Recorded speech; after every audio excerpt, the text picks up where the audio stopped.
Donc, bienvenue à ceux qui sont dans la salle et à tous ceux qui sont en ligne aussi. Vous êtes plus nombreux que nous, apparemment. Et donc, pour ce premier volet de l'atelier de cette année, alors juste un mot d'histoire. On est en 2024 et la plateforme, en tant que plateforme, elle a été créée en 2004. Donc, on a 20 ans. Ce n'est pas les ateliers qui ont 20 ans, mais c'est la plateforme sociétale qui les organise. Donc, ceci étant dit, on a choisi donc cette année pour le thème des ateliers, le thème de numérique et santé. Et on commence, on est quand même dans le domaine de la recherche, par recherche et numérique en santé, avec évidemment un focus sur les enjeux éthiques. Alors, au cours de ce premier atelier, on a le plaisir de respecter la parité parmi les intervenants, de respecter l'interdisciplinarité parmi les intervenants, puisqu'on va entendre un informaticien, et puis qui s'occupe d'éthique du numérique depuis longtemps. On va entendre un mathématicien, on va entendre une juriste, et moi, je suis médecin et biologiste. Donc, vous voyez que rien que par le petit cercle des intervenants, il y a déjà tout un tas de regards différents qui vont se croiser. Et c'est le principe même de ces ateliers. Donc, on espère que tous, vous pourrez à la fois vous nourrir et nous nourrir collectivement par vos questions et vos réflexions. Donc, je ne vais pas me baratiner davantage et je vais passer tout de suite la parole à notre premier intervenant qui est en visio, et donc Claude Kirchner. Ça fait longtemps qu'on se connaît et c'est un plaisir de vous introduire pour que vous nous introduisiez aux aspects éthiques un peu institutionnels avec toute votre expérience au niveau de l'INRIA et tout ce que vous faites depuis, notamment auprès des instances CCNE et le comité pilote pour l'éthique du numérique. Donc, à vous, Claude, et on est ravis de vous écouter. Merci beaucoup, Anne. Bonjour à toutes et à tous. Et merci pour cette invitation. Là, j'ai une petite trentaine de minutes là, pour vous expliquer un petit peu ma vision de ces différents enjeux d'éthique qui concernent la recherche et le numérique en santé. Et en écrivant le titre, en fait, je me suis dit, mais en fait, comment je parenthèse là ce titre? Est-ce que c'est recherche et numérique en santé ou est-ce que c'est recherche et numérique en santé? Et en fait, la santé devient numérique, d'accord? La recherche devient numérique et par conséquent, les deux sont indissociables. Et donc, si vous voulez, le titre, pour un petit peu révisité pour bien expliciter le fait que les deux sont numériques, c'est la numérisation de la recherche en santé numérique. Quels sont des enjeux d'éthique? Et donc là, on va prendre en compte au moins trois problématiques principales qui sont d'une part l'éthique du numérique, ou ce qu'on peut appeler la cyberéthique, l'éthique de la biomédecine, donc la bioéthique, et puis également tout ce qui concerne les aspects recherche scientifique numérique, qui s'adressent pas seulement au numérique en tant que tel ou à la médecine en tant que telle, mais bien à l'ensemble des problématiques de recherche scientifique en général, mais ici je focaliserai sur justement les aspects numériques et les aspects biomédicaux. Alors, pour ça, je vais m'appuyer sur un certain nombre de réflexions, évidemment d'histoire, mais aussi de documents, en particulier de documents qui sont issus du Comité consultatif national d'éthique, ou bien du Comité national pilote d'éthique du numérique, ou bien de l'Académie nationale de médecine. Et donc là, j'en ai mentionné un certain nombre qu'on va retrouver pour certains au fil de ma présentation.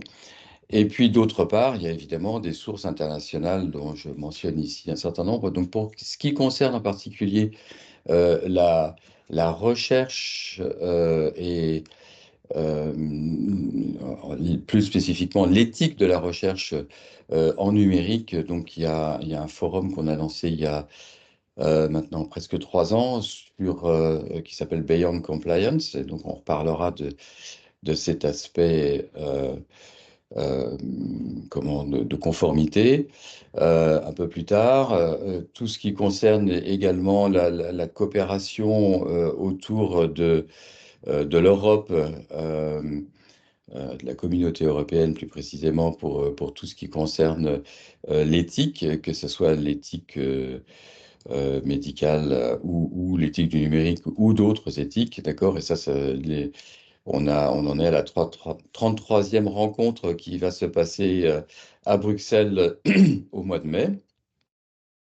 Et puis un certain nombre de documents qui ont été soit écrits sous l'égide de l'Europe par le High Level Expert Group sur l'intelligence artificielle, ou bien des documents issus d'entreprises privées comme I3E, qui ont permis de dégager un certain nombre d'enjeux d'éthique, en particulier en recherche, et qu'on retrouvera là aussi au niveau de la réflexion d'aujourd'hui. Donc, euh, ce que je vais rappeler brièvement quand même, c'est pourquoi l'information, l'humain et le numérique deviennent essentiels et en quoi, en fait, ça va impacter l'intermédiation, comment ça va impacter l'éthique globalement, comment en pratique également on va avoir un certain nombre de réflexions, et puis je conclurai par rapport à ça. Alors, je ne vous surprendrai pas en vous disant que le monde vit une profonde conversion numérique. C'est pas juste une évolution, c'est pas juste une révolution, mais c'est aussi une conversion qui nous convertit de façon assez profonde. On va le voir dans le reste de l'exposé, mais je pense aussi dans le reste de la journée, mais dans notre vie de tous les jours. C'est à la fois une formidable opportunité, qui est une source de progrès, d'innovation, qui sont certaines inattendues.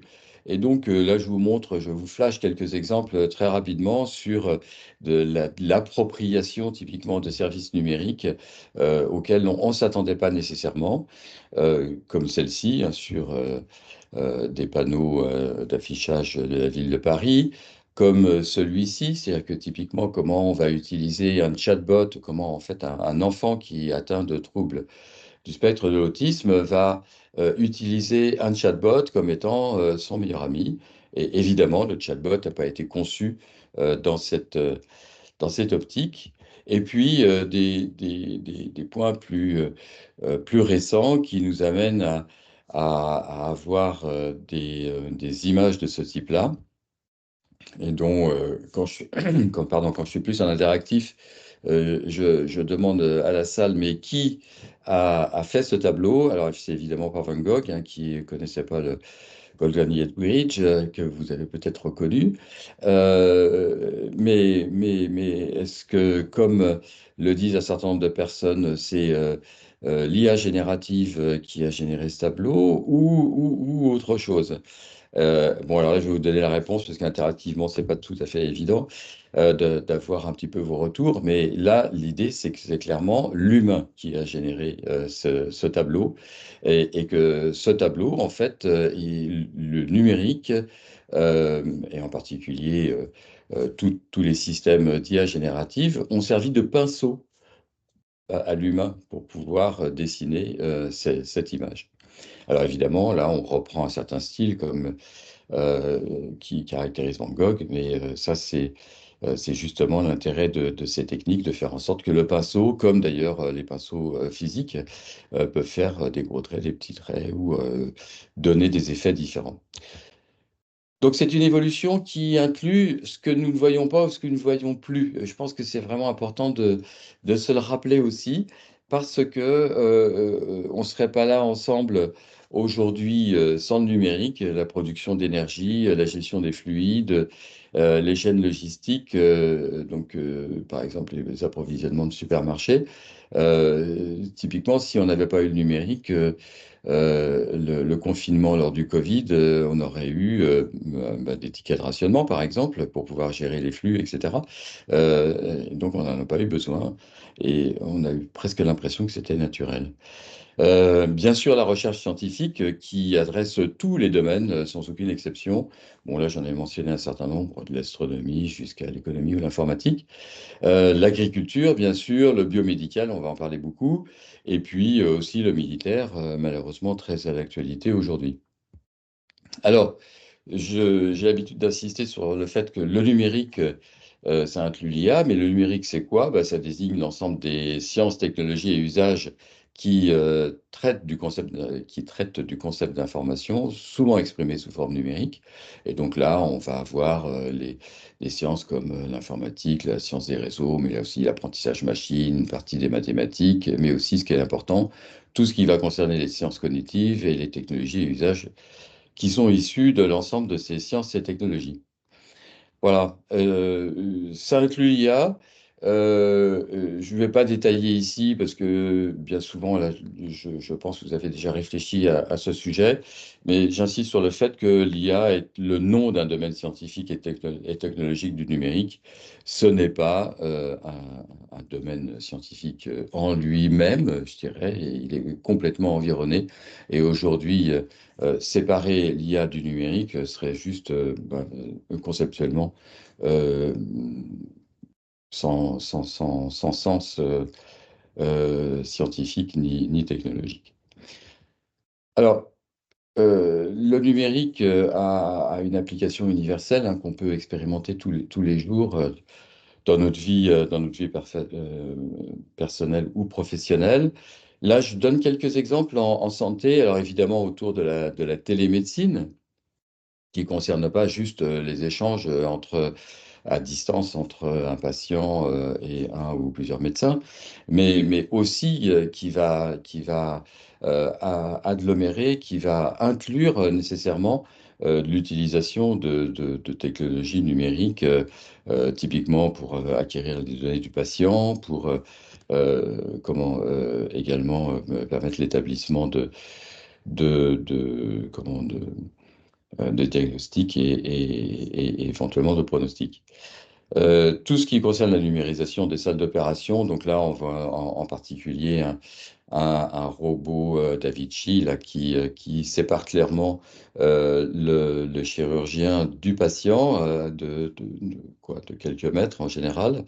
Mais aujourd'hui, on sait le séparer même encore beaucoup plus, de plusieurs centaines ou milliers de kilomètres, pas forcément avec ce type de robot, mais avec d'autres types de numérisation pardon, des salles d'opération. Pour tout ce qui concerne la recherche en numérique pour la santé, et donc là, c'est ce qui aussi va nous concerner aussi beaucoup aujourd'hui, mais à prendre en compte également la gestion des établissements. Aujourd'hui, sans numérique, ça serait plus compliqué.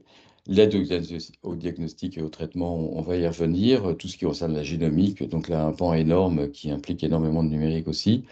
L'enseignement de la médecine, qui aujourd'hui nécessite également du numérique. L'incapacitation des personnes, c'est-à-dire que ce n'est pas seulement les médecins ou les personnels soignants qui vont utiliser ce type de technologie, mais bien y compris les personnes, qu'elles soient malades ou pas, et qui vont utiliser ce type de technologie pour mieux comprendre leur environnement, les maladies qui peuvent leur arriver ou à celles de leurs proches, etc. Bien sûr, ça concerne la recherche clinique également, aussi la recherche en santé publique et en particulier la détection et le contrôle des épidémies. Voilà, pour en citer quelques-uns, parce il y en a évidemment bien d'autres. Alors, dans ce contexte-là, et là, c'est plus une réflexion générale qui ne concerne pas juste les aspects biomédicaux. Pourquoi, en fait, la représentation et le traitement numérique de l'information ont-ils un tel impact sur nous et sur nos organisations? Alors, si je pense important d'appuyer sur ce point, c'est parce que ça nous permet de mieux comprendre en fait, la raison d'être de toute cette réflexion éthique. En fait, nous sommes des systèmes de traitement d'information biologiques, même si nous ne sommes pas que cela. Et en fait, la lecture de ce texte-là que vous êtes en train de faire, le fonctionnement d'un organe, le raisonnement conduit pour comprendre une situation, ce sont des traitements d'information, souvent absolument non élémentaires, que nous conduisons en tant qu'être humain de façon, je pourrais dire presque innée, mais sauf que de temps en temps, il faut un petit peu quand même d'apprentissage, ne serait-ce que pour la lecture. Euh, mais aussi tout le monde du vivant qui va se retrouver avec un certain nombre de systèmes de traitement d'information qui sont adaptés à son mode de développement. Et donc ces deux systèmes de traitement d'information, le biologique et le numérique, ils interagissent, bah, comme typiquement en ce moment, là, se complètent, collaborent, se combinent, avec des conséquences profondes pour nous en tant qu'êtres humains et pour nos organisations. Et donc, dans ce contexte-là, on peut considérer que le numérique, c'est un coniscope, c'est-à-dire un petit peu comme un télescope ou un microscope, sont des outils qui nous permettent de voir plus loin ou de façon plus rapprochée pour ce qui va concerner les microscopes. En fait, le coniscope, c'est un outil pour penser plus loin. Et c'est un outil fondamental, d'où les recherches actuelles, en particulier sur les liens entre cognition et numérique, sur l'utilisation du numérique en classe ou en formation, hein, dans lequel on va interagir directement avec notre cognition, avec l'analyse des réseaux sociaux numériques pour mieux comprendre l'humain. Bon, ça, c'est un exemple parmi d'autres. Les interactions, bien sûr, entre les traitements biologiques ou cyber d'information. Et puis, et ça c'est important, et ça motive toute la démarche d'aujourd'hui, c'est penser plus loin ne signifie pas nécessairement bien penser. Et on voit bien toutes les applications du numérique qui peuvent être utilisées de façon non nécessairement bénéfique.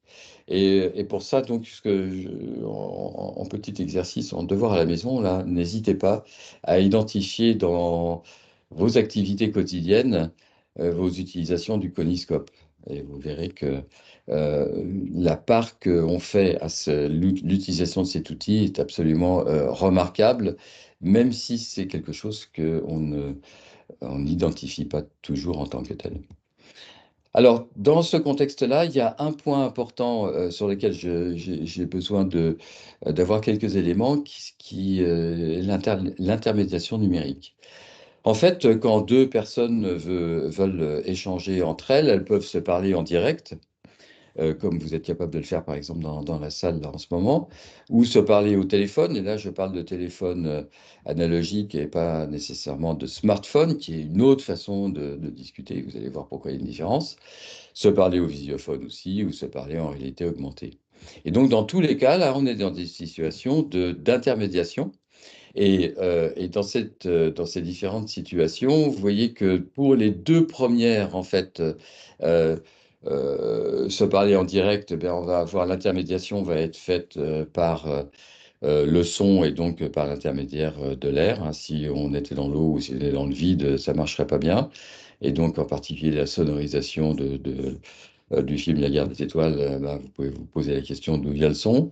Euh, sur se parler au téléphone, ben là l'intermédiation ça va être par signal électrique via un câble conducteur. Et en fait, il n'y a pas de numérique encore qui apparaît. Par contre, sur les trois autres façons de se parler au smartphone, en visiophone ou en réalité augmentée, vous allez avoir un troisième larron qui arrive dans la discussion entre Alice et Bernard, qui est le numérique. Et le numérique est tout sauf neutre. Et donc, ça veut dire que typiquement, bah, comme c'est le cas là en ce moment, comme je suis en train de vous parler, vous pouvez modifier le son de ma voix. Enfin, vous pouvez, c'est-à-dire le numérique entre nous peut modifier le son de ma voix, la forme de mon image, entre autres. Voilà. Donc le numérique ici joue un rôle important. Et en fait, en général, entre deux entités, que ce soit deux humains ou un humain et une machine ou deux machines, en fait, l'intermédiation joue un rôle fondamental pour se déplacer, se soigner, écouter, payer, informer, partager, etc. Et donc, ça va permettre ça, grâce au numérique qui arrive dans cette intermédiation entre ces deux entités, de noter et d'évaluer. D'accord? Rappelez-vous la différence entre un standard téléphonique quand on voulait appeler un taxi et puis aujourd'hui les plateformes numériques pour gérer ce type d'interaction. Enregistrer, bien sûr, combiner les services et sécuriser le cas échéant. Et donc, dans tous ces cas-là, on se retrouve avec une incursion du numérique massive dans la relation entre deux humains ou entre deux entités en général.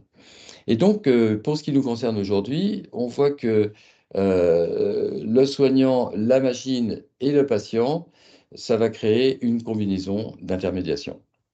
Et donc, la machine, typiquement, qui va utiliser du numérique, et en particulier de l'apprentissage machine, va permettre d'enrichir et complexifier les relations entre soignants et patients de différentes façons. Donc, intermédiation soignant-machine, bah, comment co-construire un diagnostic médical, un suivi, quelle formation doit-on avoir dans ce cadre-là? L'intermédiation patient-machine, quel consentement? Alors là, je ne parle pas de la consentement de la machine, évidemment, hein, mais bien sûr du patient. Quelle autonomie du patient également dans cette situation-là? Et puis l'intermédiation soignant-patient, avec une nouvelle situation à co-découvrir et à co-maîtriser. Quelle éthique relative à au soignant ou à l'éthique du patient? Et quelles éthiques également pour comprendre, cette fois-ci du point de vue de l'humain, comment développer des systèmes numériques qui nous permettent de prendre en compte cette combinaison d'intermédiation. Et alors là, j'ai un certain nombre d'exemples hein, entre humains et machines, entre machines, et ça va continuer à se répandre et à se généraliser, par exemple avec les métavers. Alors vous allez me dire, mais que viennent faire les métavers ici? Eh bien, en fait, c'est le dernier avis qu'on est en train de finaliser au CNPEN, et je trouvais que c'était intéressant que on regarde en particulier quels étaient les sujets relatifs à la recherche dans ce domaine-là et qui vont, pour certains, concerner les aspects biomédicaux. Et donc, les intermédiations dans un métavers, là, pour faire court, on est avec deux personnes ici qui se mettent, si vous voyez ma souris, qui peuvent communiquer, mais ils communiquent au travers de leur interaction dans le métavers, c'est-à-dire au travers de leurs avatars. Donc leurs avatars vont échanger les informations. Et en fait, comme chacun des avatars est en communication, en intermédiation avec l'humain qui est supposé le contrôler, eh bien en fait, ces deux avatars, en échangeant des informations, font en sorte que ces deux personnes échangent des informations. Un humain peut avoir plusieurs avatars. On peut avoir des avatars qui sont contrôlés par des machines, qui peuvent être extérieures au système numérique qui contrôle le métavers, ou des avatars qui sont contrôlés par le métavers lui-même. Et voilà, donc on a une combinaison de l'ensemble de ces éléments-là.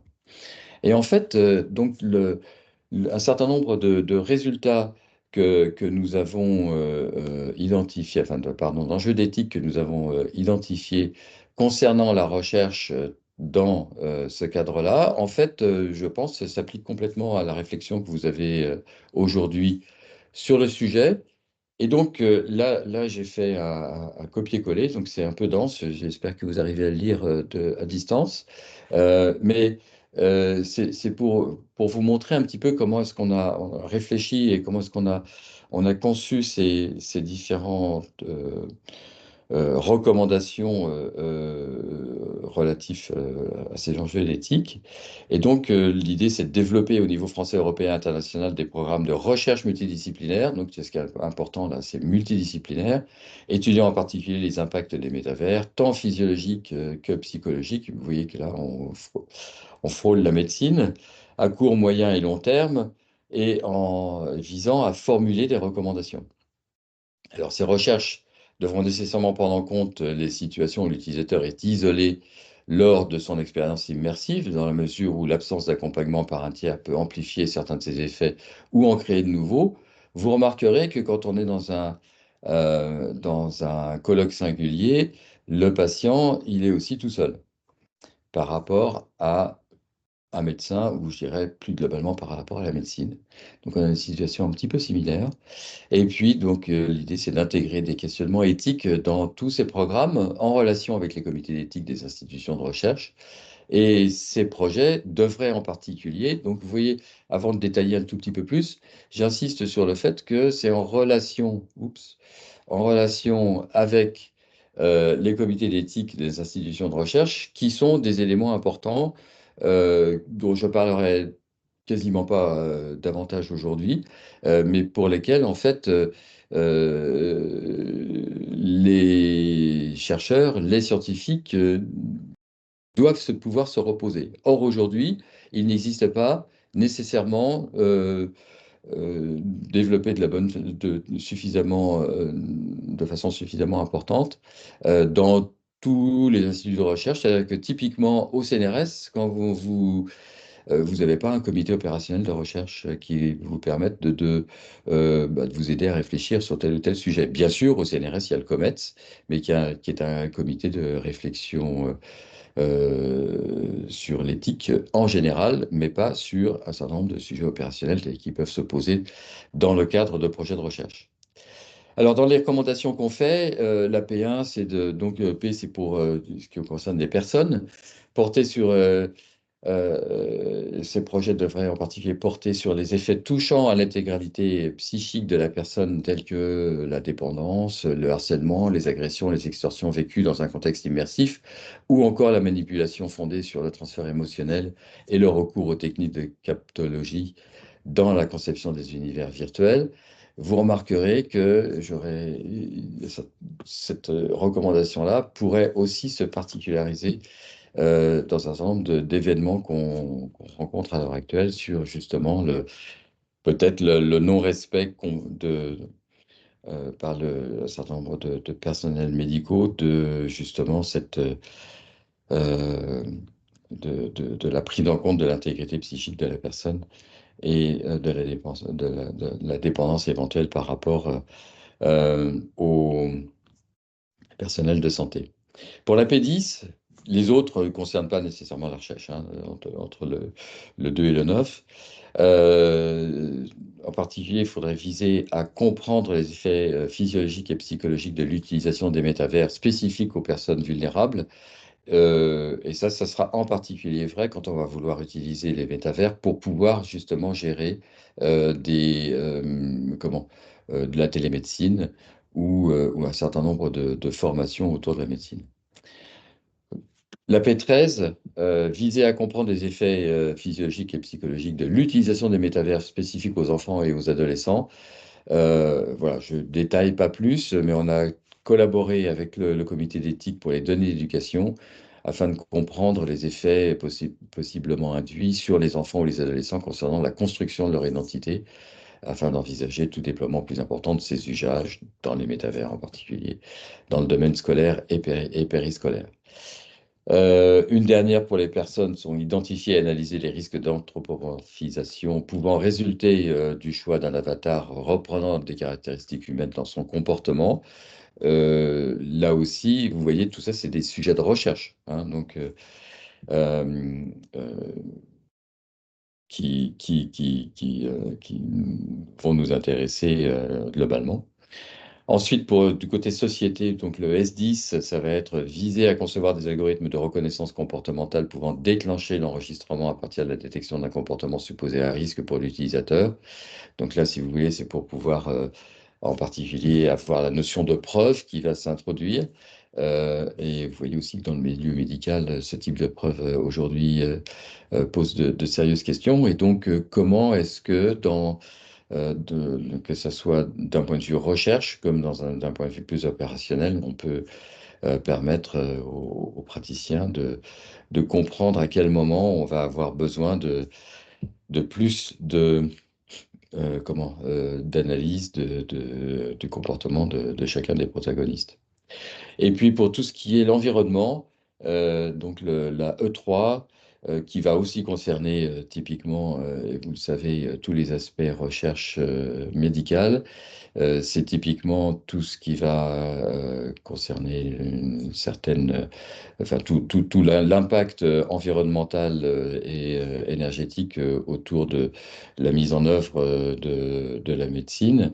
Mais là, on se retrouve avec une recommandation similaire pour ce qui concerne les métavers, qui sont particulièrement consommateurs de par la fabrication, la durabilité, le recyclage des équipements et d'autre part les consommations énergétiques. Et donc ça, se donner les moyens justement ici aussi d'objectiver, donc systématiser l'affichage par exemple, et puis définir des labellisations et des certifications qui soient appropriées. Voilà, pour vous donner une idée de comment est-ce qu'en fait, de façon là, plus générale que la biomédecine, mais en relation avec, on va se donner un certain nombre de recommandations qui concernent des enjeux d'éthique liés à la recherche dans ces différents domaines. Et donc, plus globalement, je voudrais attirer votre attention sur, en ayant toujours un œil sur euh, le temps qui passe très vite, trop vite. Faire attention à, quand on parle d'éthique, à la sémantique et en particulier la définition que j'apprécie particulièrement, c'est celle de l'Académie française qui dit bien que l'éthique, c'est une réflexion relative aux conduites humaines et aux valeurs qui les fondent. C'est une réflexion, d'accord? C'est pas un ensemble de règles, c'est pas d'autre chose que une réflexion menée en vue d'établir une doctrine, une science de la morale, de permettre le positionnement d'une personne ou d'une collectivité. Et donc, c'est différent de ce qui se passe en anglais et dans lequel, en fait, bien souvent, le terme éthique est pris comme étant ayant la signification de déontologie, ce qui est vraiment différent.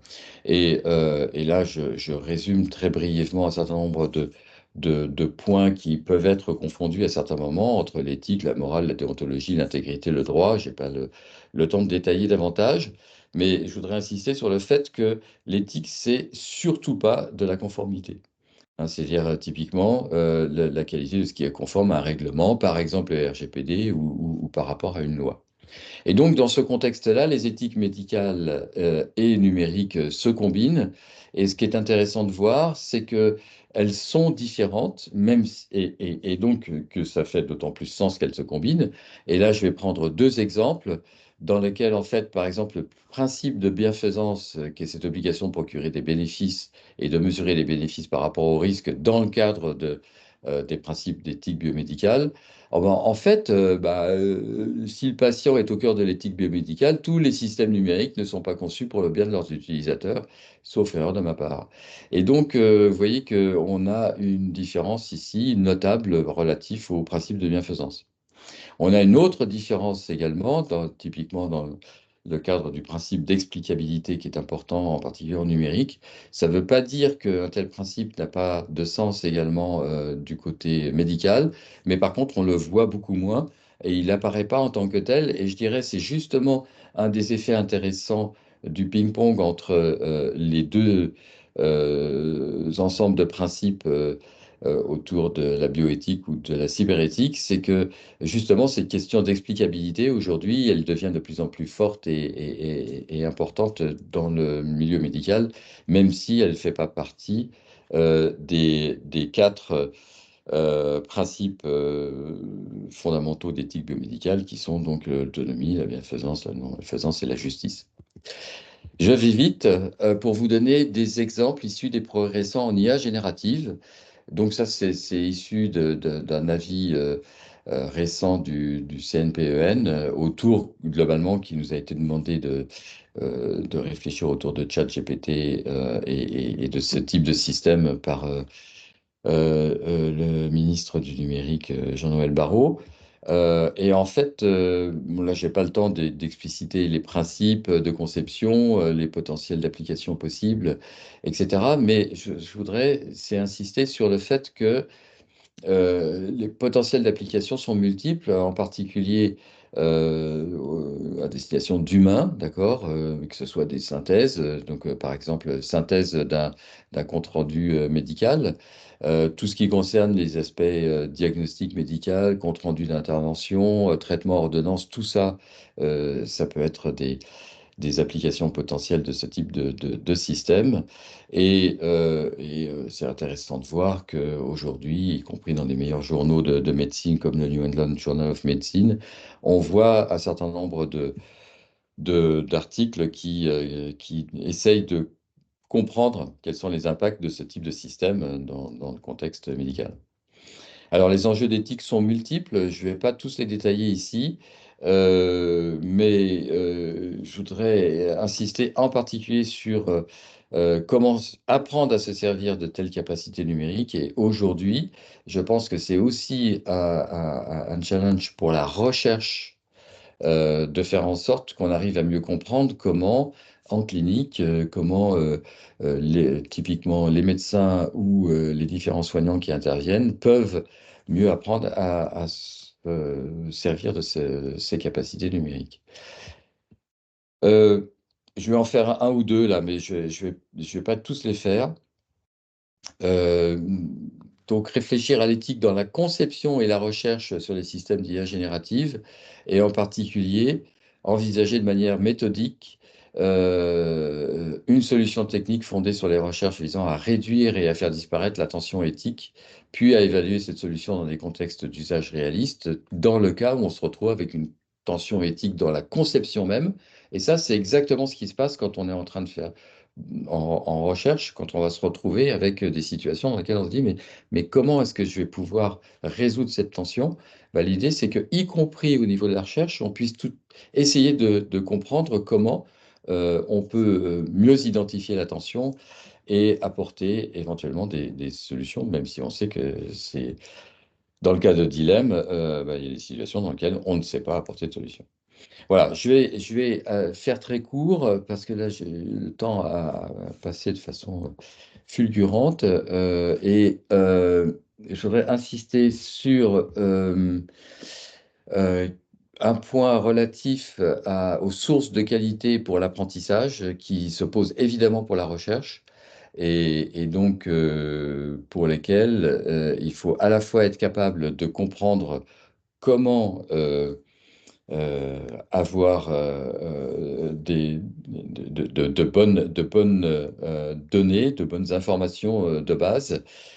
Et dans ce cadre-là, on a un problème essentiel relatif au maintien des distinctions, c'est-à-dire d'être capable de comprendre si une information qu'on va trouver relativement en particulier à une personne, mais pas seulement, hein, dans un contexte médical ou dans un autre, si cette information a été générée en utilisant un système numérique ou pas. Typiquement, est-ce qu'il a été généré en utilisant un système génératif comme GPT ou pas? Et donc, en fait, évidemment, c'est fondamental de façon à pouvoir comprendre si on travaille, bon, je pense que l'orateur précédent aussi abordera ce sujet, sur des données qui sont synthétiques ou sur des données et comment ont-elles été synthétisées, ou sur des données qui sont plus en lien direct avec l'humain et le traitement que l'humain a pu lui faire subir. Alors, je passe juste une seconde sur les aspects de dominance d'une langue, et je pense que également en recherche, ça va avoir un rôle, et qu'aujourd'hui, et moi je suis un des premiers à avoir à mieux comprendre aujourd'hui cet impact du point de vue de la publication scientifique, c'est-à-dire que typiquement toutes mes publications scientifiques sont en anglais depuis longtemps. Et ça a un impact, en fait, aujourd'hui, sur la façon dont on peut utiliser ces informations. Et je pense que le fait que, d'un point de vue scientifique, on puisse dire il y a une certaine neutralité du langage, et vous voyez combien je suis prudent quand je dis une certaine neutralité du langage, autant sur un certain nombre de sujets, dans la médecine ou le droit, on se retrouve avec une non-neutralité du langage parce qu'il il y a un impact important de la sémantique, enfin relativement à la sémantique, par exemple quand je parlais d'éthique tout à l'heure. Euh, et donc, il faut qu'on soit attentif à faire en sorte que la diversité des cultures soit effectivement représentée. Et aujourd'hui, on a une vraie difficulté à gérer ici l'hégémonie à la fois anglo-saxonne ou chinoise, pour citer les deux principales, relativement à la conception des corpus de données, soit en anglais, soit en chinois. Voilà, je détaille pas plus ceci. Je flash juste le fait qu'on a fait un certain nombre de recommandations dans un rapport qui a été validé par l'Académie nationale de médecine, dans lequel, en fait, les aspects recherche interviennent également. Je vous invite à les regarder, mais là, j'ai pas le temps de les détailler. Et je voudrais juste conclure pour aujourd'hui sur le fait que cette combinaison entre les systèmes de traitement d'information biologique et numérique, ça induit vraiment une nouvelle complexité au cœur de laquelle l'éthique joue un rôle crucial, et en particulier l'éthique de la recherche, sur lequel j'ai essayé de vous donner aujourd'hui un certain nombre d'éléments, euh, euh, euh, en essayant de les mettre dans un contexte plus global. Et je vous remercie. Merci beaucoup. Merci. Merci beaucoup donc pour cette intervention.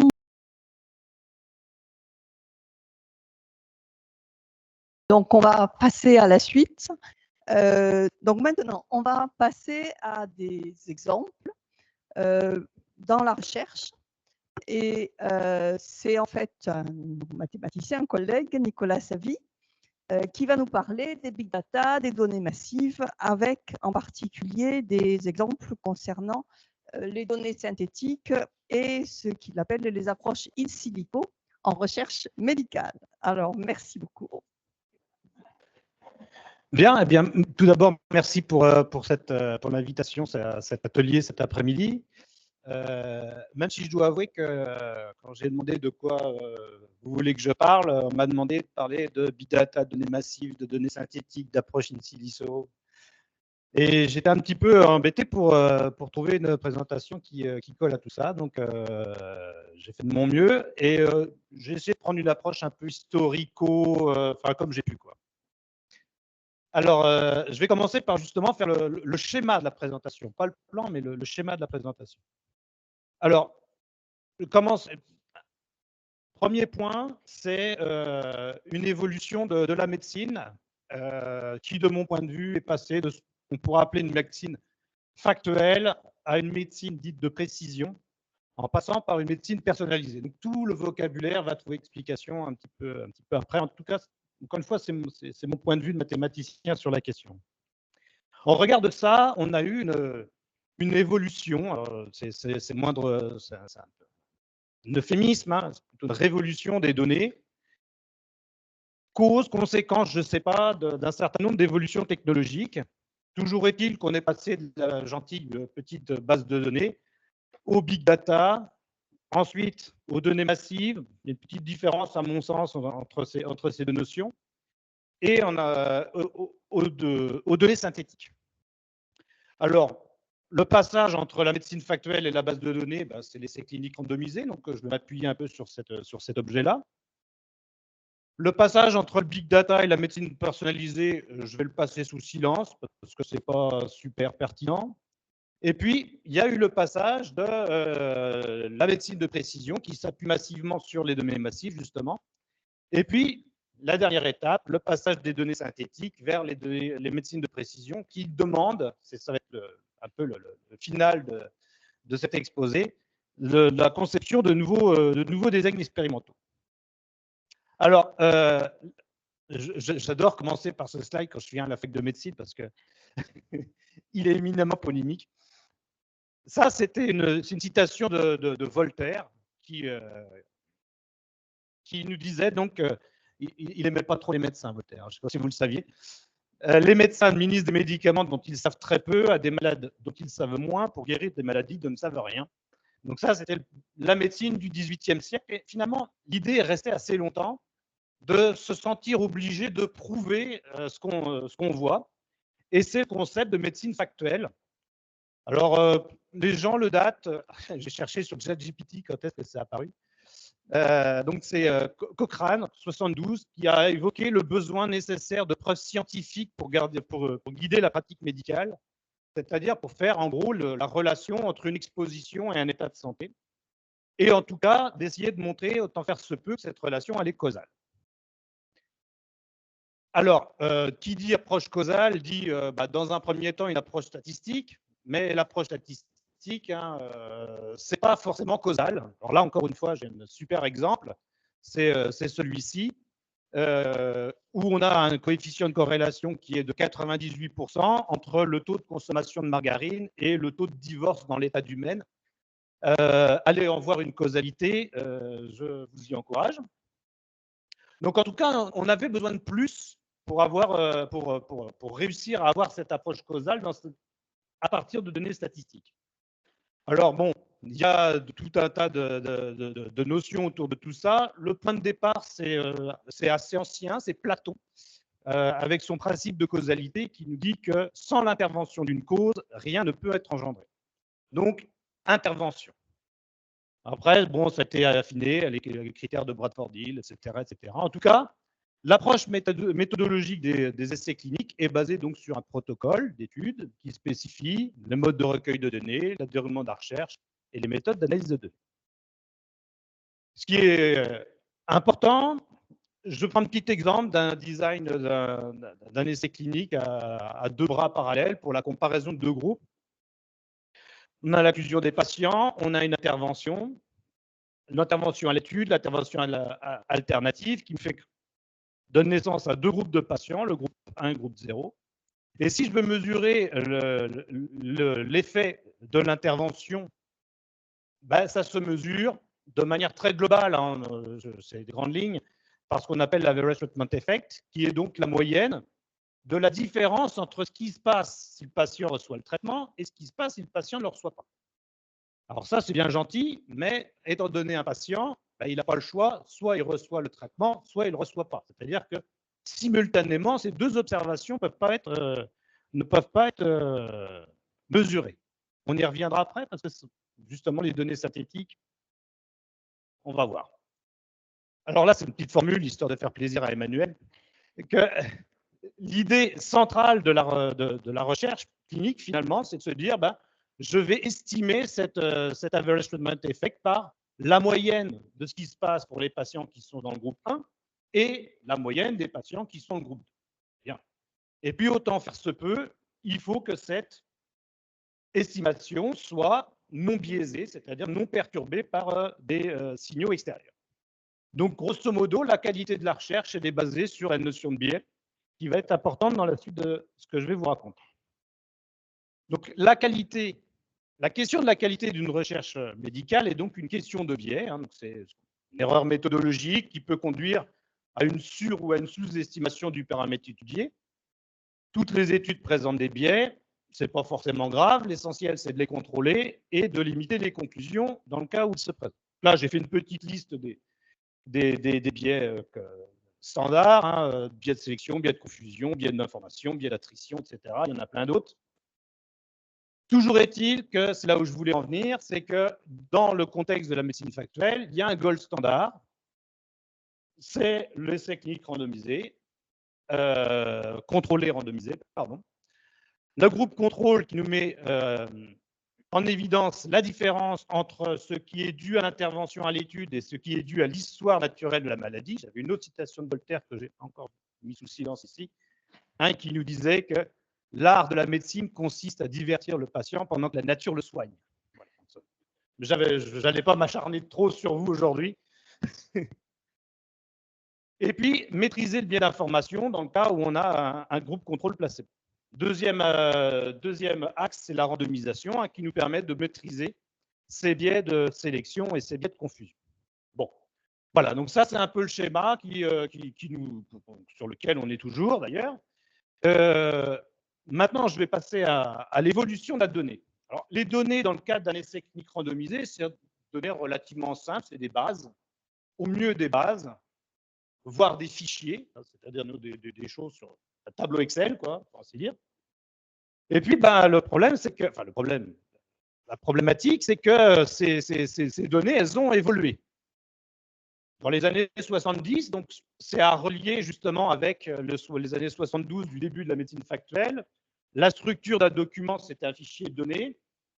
La taille des bases de données, c'était une centaine d'octets. Nombre d'individus, trentaine max. Nombre de variables, 10. Et là, il fallait attendre une semaine pour faire une régression logistique dans ce contexte-là, à coup de carte perforée. Hein, c'est extrêmement compliqué. Donc, on en est à l'étape des balbutiements de la stat inférentielle pratique. Alors, évidemment, la théorie date de très longtemps, parce que les mathématiciens ont toujours beaucoup d'avance sur leur temps. Le problème, c'est qu'on n'arrive pas à les appliquer. Dans les années 80, qu'est-ce qui est apparu? Il y a apparu la notion de SQL, donc la notion de base de données relationnelle. La capacité de stockage augmente, les capacités informatiques augmentent, donc le nombre d'individus augmente, le nombre de variables augmente. Les années 90, alors là j'ai mis quelques indicateurs clés, c'est la date de l'apparition de la notion de data mining, c'est-à-dire qu'on se commence non plus à construire des bases de données, construire des fichiers de données dans le cadre pour répondre à une question, mais plutôt d'exploiter des bases de données plus grandes et à data mining, c'est-à-dire fouille de données. On commence à fouiller dans les données, c'est-à-dire on commence à avoir des corpus de données qui sont suffisamment grands pour s'amuser à fouiller dedans.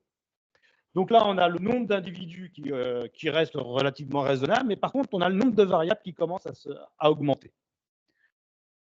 Et puis, vous voyez que ça s'accélère après. Hein. En 1998, il y a la notion de NoSQL qui apparaît, c'est-à-dire SQL, c'est faire des requêtes à des bases de données. NoSQL, ça veut dire que c'est not only SQL, c'est-à-dire que je peux faire des requêtes, mais je peux obtenir de l'information sans même avoir à faire de requêtes. Donc là, c'est le basculement, j'ai envie de dire. 1997, hein, de ces années-là, c'est l'apparition de la notion de big data, qui est caractérisée par ce NoSQL. Le nombre de données explose sous l'impact de deux technologies, à mon avis. Hein, je ne suis pas informaticien, c'est mon avis. La première, c'est les capacités de stockage qui augmentent beaucoup et surtout les données qui se retrouvent réparties. C'est-à-dire qu'on n'est plus obligé de stocker sur un lieu, mais on peut stocker sur différents lieux, ce qui augmente la capacité de stockage de l'information. Mais le problème, c'est que quand on a de l'information qui est dans différents endroits, pour faire des calculs, ce n'est pas super facile. Donc, il y a une deuxième axe qui s'est lancé derrière cette problématique, c'est ce qu'on appelle le calcul distribué. C'est-à-dire qu'on est capable de faire du calcul à partir de données qui sont dans des lieux différents. Là, j'ai mis 2006, c'est la naissance de Hadoop, qui est la technologie de calcul distribué la plus célèbre. Les méthodes aussi trouvent une révolution. On passe de la notion de stat inférentielle, donc là, c'est les stats que tout le monde connaît, ou presque, à la notion de data mining, de fouille de données, et là, on arrive au statistical learning, c'est-à-dire la notion d'apprentissage. Le but du jeu n'est plus de fouiller, le but du jeu, c'est de prédire. 2020, alors là, j'ai voulu le mettre parce que c'était une révolution aussi, c'est les IA génératives, avec notamment en 2014, l'apparition des GANs, dont je vais parler tout à l'heure. Donc, on est toujours sur des systèmes NoSQL. On a des tailles de stockage qui sont immenses et puis un nombre d'individus qui devient infini puisque je suis capable de les générer. Alors, dans ce contexte d'évolution des données, donc, la révolution, hein, c'est clairement le passage de la notion de base de données à la notion de big data. Avec, alors ça, c'est des vieux trucs, hein, big data caractérisé par la règle des 3 V, volume, variété, vélocité, auquel on peut ajouter usuellement valorisation, visualisation, véracité. Donc après ça, les gens sont amusés à chercher ce qu'on pourrait rajouter comme V. Bon, il y a un moment, on bloque. Alors, une petite distinction, données massives, pour moi, c'est la même chose que Big Data. Certains disent que c'est la traduction française de Big Data. pour moi, derrière la notion de données massives, il manque la notion de vélocité. C'est-à-dire que c'est des données qui ne sont pas forcément acquises en temps direct. Donc, c'est des gros volumes de données, des entrepôts de données, des data lakes, des data bars, des data ce que vous voulez. Mais en tout cas, quelque chose de plutôt statique. Alors, la grande révolution, pour moi, donc, du point de vue des techniques d'analyse, c'est qu'on est passé d'une considération statistique, c'est-à-dire l'idée d'estimer un modèle à partir d'une base de données, et c'est ce que j'ai l'habitude d'appeler estimer pour comprendre. C'est-à-dire que le but du jeu, c'était de mettre en évidence une relation causale de façon à comprendre ce qui se passe. Et là, on est passé dans un contexte plutôt d'intelligence artificielle, donc le terme est vaste.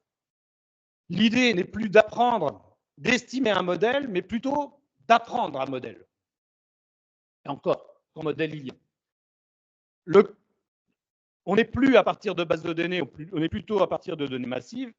Et la finalité, elle est très différente, c'est explorer, prédire, décider.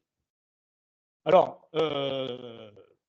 pourquoi on a perdu cette idée de comprendre? Tout simplement parce que quand on est dans un contexte de données massives, pour faire simple, on peut dire que tout est significatif. C'est cette locution. Un modèle de régression, même aussi nul soit-il, on aura un R2 qui sera significatif. La plupart des modèles classiques seront rejetés puisque le moindre écart devient significatif. Puis il y a un petit exemple, quand on a 1 million de données, si j'ai un coefficient de corrélation de 0,002 entre deux variables, eh bien ce 0,02 est significatif. Donc tout est significatif, donc il n'y a plus rien à faire, d'un point de vue causal, dans ce contexte-là. Alors, des nouvelles technologies, c'est aussi des nouveaux biais qui vont apparaître. Ça a déjà été évoqué dans l'exposé précédent d'ailleurs. Le premier biais, c'est, alors le vocabulaire fluctue, ce qu'on pourrait appeler le biais algorithmique. C'est une intelligence artificielle qui sera entraînée sur des données biaisées. J'ai sorti cet exemple qui est un peu ancien, ils ont progressé depuis. Le logiciel de reconnaissance faciale de Microsoft, une femme à la peau foncée est mal catégorisée dans 34,7% des cas, alors qu'un homme à la peau claire est mal catégorisé dans 0,8% des cas. Voilà. Donc ça, c'est ce qu'on appelle du biais algorithmique. J'ai appris à partir d'informations qui sont biaisées. Biais sociétaux, biais cognitifs, ça a été évoqué aussi. L'intelligence est basée sur des préjugés et des stéréotypes profondément ancrés dans l'inconscient collectif, avec l'effet bandwagon, qui consiste à croire que quelque chose est vrai juste parce que la plupart des gens le croient. Et puis, il y en a un qui me... Bon, ça, c'est des choses un peu dans la psychologie. En mathématiques, il y en a un qui est un peu plus important que les autres, c'est ce qu'on appelle le biais exploitation-exploration.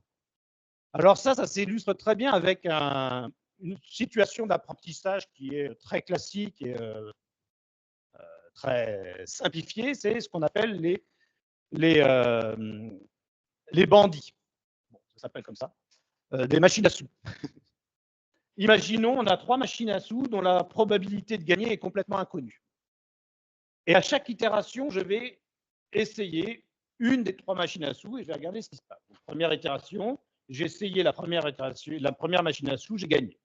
La deuxième itération, j'ai essayé la deuxième, j'ai perdu. Troisième itération, j'ai utilisé la première, j'ai gagné, etc., etc. Je fais le bilan de ce qui se passe à la 60e itération. J'ai fait 25 essais de la première, j'ai eu un taux de succès de 20%. J'ai fait 20 essais de la seconde, j'ai eu une probabilité de succès de 30%. J'ai fait 15 essais de la troisième, j'ai une probabilité de succès de 15%. Qu'est-ce que je fais à la 61e itération?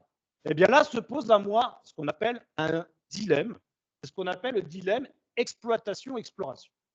Si je veux exploiter, qu'est-ce que je vais faire? Je vais jouer la deuxième machine à sous. Pourquoi? Parce que, au regard de mon bilan, ce serait celle sur laquelle j'aurais le plus de chances de gagner. D'accord? Si je suis dans une dynamique d'exploration, alors à ce moment-là, je vais aller utiliser plutôt la troisième, parce que la troisième a été estimée au regard de 15 essais, alors que les autres sont à 20, 25 essais. Donc peut-être que l'estimation de 15% que j'ai ici sous-estimé par rapport à ce que je vais pouvoir obtenir. Donc ça, c'est un fait très très important de ces algorithmes d'apprentissage hein, qu'on appelle le compromis et exploration quand on est dans un contexte d'apprentissage en continu, ou ce qu'on appelle le biais d'exploitation-exploration si on est sur des données statiques. Trop exploiter mène à des plans non optimaux, trop explorer ralentit l'apprentissage de manière inutile. Alors, je vais revenir maintenant à ce triptyque que je vous ai mis tout à l'heure, hein, médecine factuelle, médecine personnalisée, médecine de précision, et comment on en est arrivé à la notion de médecine de précision. D'abord, la première notion, c'est toute simple, hein, c'est qu'on avait de l'information, on avait de la donnée, on avait envie d'utiliser cette donnée-là, donc on avait envie d'aller s'éloigner un petit peu de cette notion de médecine factuelle. Essentiellement poussé, il faut quand même l'avouer, par l'apport des données omiques et l'idée qu'on pourrait avoir des traitements personnalisés. C'est le passage par médecine personnalisée qu'on a eu entre les deux, qu'on fait hurler d'ailleurs une certaine communauté en disant la médecine a toujours été personnalisée. Hein, il n'a pas fallu attendre cet acronyme pour pouvoir le. Donc, on a basculé sur une notion un peu moins polémique qu'on appelle la médecine de précision.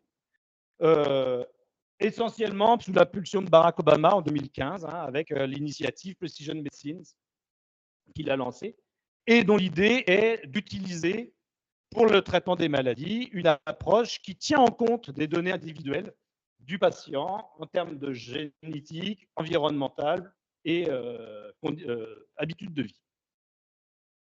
Alors, ça, c'est super intéressant et ça a conduit à un certain nombre de problématiques. Alors, je vais vous donner juste un exemple. Donc ça, c'est un exemple de la problématique qui se passe dans cet environnement de médecine de précision. Alors là, je m'excuse auprès des médecins. Là, je ne fais pas le figure. Je me suis moqué de vous au départ. Maintenant, je vais peut-être être un peu approximatif sur le.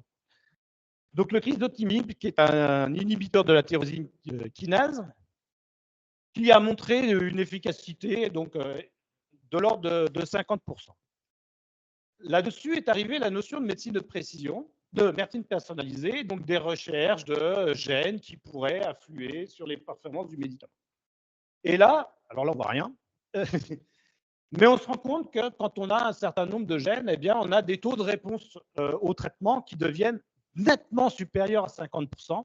On en voit 75,5 là-bas, on en voit 63 là-bas, puis on en voit pour lequel c'est bien moins bon, 32% ici. Donc, l'impact de la médecine personnalisée, c'est ça. C'est il y a des facteurs qui peuvent influencer, augmenter les performances de traitement ou au contraire diminuer les performances de traitement. Donc là, on se dit chouette, il suffit de diagnostiquer la présence de ces gènes pour pouvoir orienter le traitement des patients. Alors, les choses sont beaucoup moins drôles, c'est quand on regarde ce qui se passe, la population qui est concernée. Donc là, c'est l'incidence de ces pilotes génétiques. Et on se rend compte que l'incidence des ALK+, elle est très, très faible. Donc, on se rend compte qu'on a des traitements sur lesquels on va avoir des performances bien meilleures qu'en population générale, entre guillemets, mais sur des populations qui sont très, très petites. Alors ça, c'est évidemment la question qui se pose derrière, c'est si je veux faire des recommandations pour utiliser ces traitements, il faut que je passe par un essai clinique qui montre les bonnes performances de ce traitement dans cette population particulière. Et là, on se retrouve devant des difficultés de mettre en place des traitements contrôlés et randomisés, hein, on revient sur nos gold standards, dans des populations qui sont si petites, à tel point qu'en général, l'industrie pharmaceutique n'est pas capable de mettre en place ce genre de traitement. L'idée spontanée derrière tout ça, c'est de se dire, bon, on va travailler sur des données historiques. C'est-à-dire qu'on va aller rechercher rétrospectivement ce qui s'est passé. Et là, on se heurte à un deuxième problème inhérent à ces questions-là, c'est des problèmes d'hétérogénéité. Donc là, qu'est-ce qui figure sur cette figure-là? Merci. C'est le taux de réponse pour les ALK+, en fonction des différents essais pour lequel ça a été cherché. Donc, on se rend compte qu'il y a une énorme hétérogénéité des résultats. Donc, on a deux problèmes. On a un problème où on a des populations qui sont très petites, hein, des effectifs, et on a un problème où se focaliser sur les données historiques, bah, on voit que ça ne va pas être terrible parce qu'on a une énorme hétérogénéité. Donc là, on se retrouve un peu à la croisée des chemins. La médecine de précision fait émerger des pistes dont il est très difficile de prouver l'efficacité. La randomisation est souvent impossible ou non éthique. Alors éthique, je me lance. Hein. Et la deuxième, j'aime beaucoup cette illustration, c'est l'hétérogénéité des données. Hein. Les essais cliniques, en général, sont faits sur des populations hyper sectionnées, de façon à diminuer l'hétérogénéité des patients, de façon à magnifier l'effet du traitement. Le problème, c'est qu'on a des problèmes de validation externe qui nous empêchent d'aller chercher du côté des données historiques pour régler le problème. Donc, on se heurte et on arrive devant la nécessité de développer des designs d'essais cliniques alternatifs. Alors, les principales pistes envisagées sont essentiellement basées sur l'exploitation de données historiques, avec tous les biais que ça peut avoir, on est bien d'accord. Deux axes essentiels actuellement, les essais sur données historiques, point, et puis les essais, ce qu'on appelle essais in silico. Alors, quelle est l'idée derrière cette affaire-là? C'est à peu près la même chose dans les deux cas. Donc ça, c'est quelques-uns des designs d'essais cliniques que l'on commence à voir apparaître, où on a deux types de données, hein, des données qui sont tout simplement recueillies à l'ancienne, des données qui sont extraites de bases de données historiques, et puis des données qui sont simulées à partir de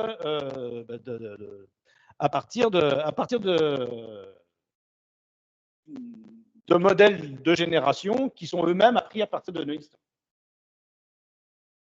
Alors, les données simulées à baseline, c'est ce qu'on appelle les données synthétiques, pour faire la boucle. Alors, voilà un petit peu comment Donc là, je vais me focaliser un peu sur les essais in silico maintenant. Donc, on a ce que j'appelle les données exogènes. Ça peut être du real world, ça peut être des données de littérature, ça peut être des données observationnelles, etc. Ça peut être ce qu'on veut. À partir de ces données exogènes, je construis des modèles prédictifs. Et on a deux types de modèles prédictifs que l'on peut construire.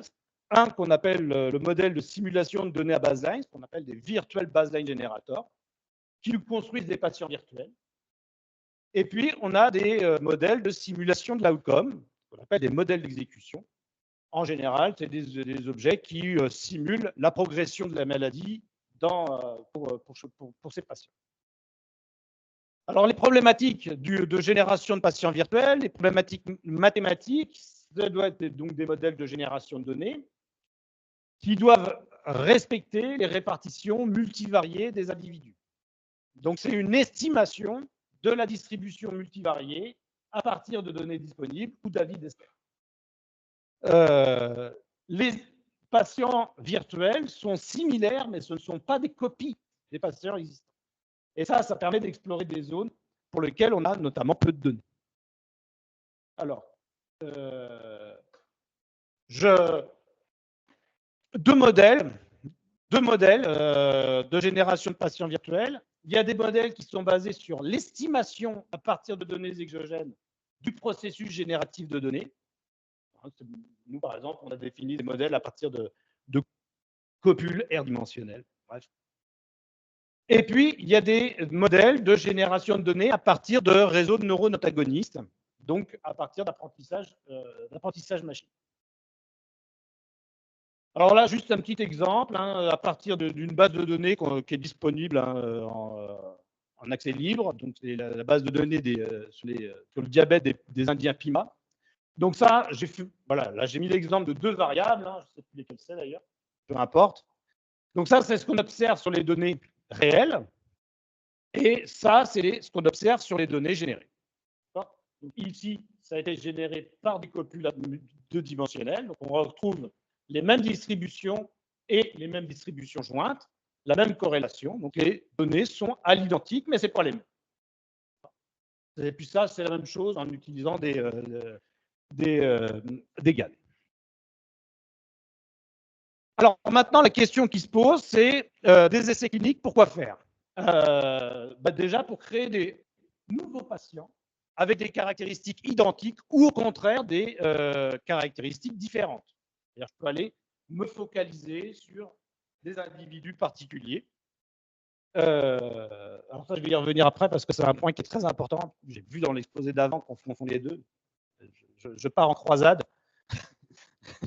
Je vais y revenir tout à l'heure. Alors l'intérêt aussi que présente le patient virtuel, et là ça revient sur ma notion d'average treatment effect que j'ai définie tout à l'heure, c'est qu'un patient virtuel, contrairement au vrai patient, il a l'avantage de pouvoir subir à la fois le traitement et à la fois le groupe contrôle, puisqu'il est virtuel. Donc là, aucun problème. Donc je peux, à partir de ce patient virtuel, mesurer l'average treatment effect, le vrai. Prédire les résultats d'essais cliniques sous différents scénarios. Qu'est-ce qui se passe si j'ai un taux de perdu de vue donné, si j'ai un effet traitement donné, etc. Caractériser les patients qui ne répondent pas au traitement. Bref, c'est un outil pour optimiser ou précalibrer le design des effets cliniques randomisés, à mon sens. Et c'est tout. Ce n'est pas des outils pour faire des essais cliniques in silico au sens où je veux prouver quelque chose de causal. Ça, c'est connu depuis super longtemps en philo. Une approche par simulation ne peut exhiber un caractère causal.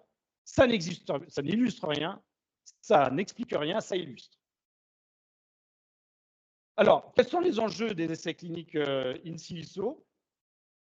Alors déjà, il y a un problème de vocabulaire. Donc là, je vais passer très très vite parce que c'est des slides qui sont un peu anciennes. Il y a un vocabulaire qui ne fait pas consensus, donc il y a une vraie nécessité d'aligner le vocabulaire. On a des méthodologies qui sont complètement immatures, hein, les GANs, notamment les GANs dans ce contexte-là, ce qu'on appelle les GANs tabulaires. C'est très récent, on ne sait pas encore très, très bien les utiliser, on ne sait pas encore très, très bien les calibrer, et on ne sait pas très, très bien les comparer. Donc, il y a du boulot. Donc, les enjeux de méthode, c'est une démarche qui est fortement, pas multidisciplinaire, mais interdisciplinaire, médicale, biostat, data science, juridique, éthique, philosophique. C'est donc, il y a une nécessité d'approfondir les limites et les avantages de chacune des approches, et puis une réelle réflexion autour des données.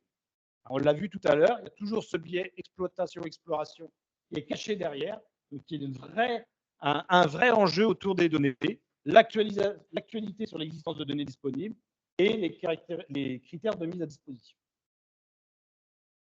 Il y a des enjeux individuels, protection des droits des individus, mais là, je vais laisser Noémie nous en parler.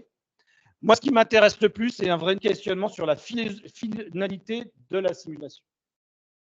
Là, il y a vraiment des grands enjeux. De ce que je constate à l'instant T, il y a énormément de start-up, on va dire clair, qui sont emparés de la question, qui vont très très vite et qui se posent très peu la question de la finalité. Moi, il y a un vrai risque, hein, il y a de vrais enjeux d'avoir une réflexion très très claire sur qu'est-ce qu'on veut faire à ces études par simulation. Quelle est la place de l'individu dans la recherche médicale? Quelle est la protection des personnes vulnérables? Et notamment le changement de paradigme qui serait lié à ces questions. Des enjeux sociétaux. Alors, j'insiste bien, c'est évaluer la possibilité de diminuer le nombre de patients nécessaires dans des études randomisées individuelles. J'ai en tête des essais à bras contrôle simulés, qui a tous dans ce sens. On a chaque traitement a son bras contrôle, donc on a on peut imaginer qu'on a une très bonne connaissance de ce qui se passe dans un bras contrôle, un bras placebo par exemple, qui nous dirait qu'on aurait des modèles de simulation de ce qui se passe pour un patient qui serait dans un bras contrôle, qui nous éviterait d'exposer ces patients à un placebo pour rien. Ça, c'est pareil. Il faut en évaluer l'impact, la possibilité, la faisabilité, aussi bien technique que autre. Donc, ça, voilà. Des enjeux politiques, donc mettre en évidence le besoin de pluridisciplinarité, éclairer les financeurs de la recherche et de l'innovation sur les réelles potentialités liées à ce nouveau type de design. Et puis, ça rebondit sur ce que tu disais tout à l'heure, comme quoi les enjeux pour les instances d'évaluation, des projets de recherche conditionnés à l'avis d'éthique. Que va faire un CPP quand il aura un essai clinique avec un bras de contrôle simulé par des GANs? Je ne sais pas. Voilà, donc take home message. Donc la médecine de précision a donc besoin de développer des méthodes pertinentes et rassurantes pour les autorités de santé afin de permettre aux cliniciens de traiter leurs patients avec les traitements les plus prometteurs. Ça, c'est pour moi un gros message.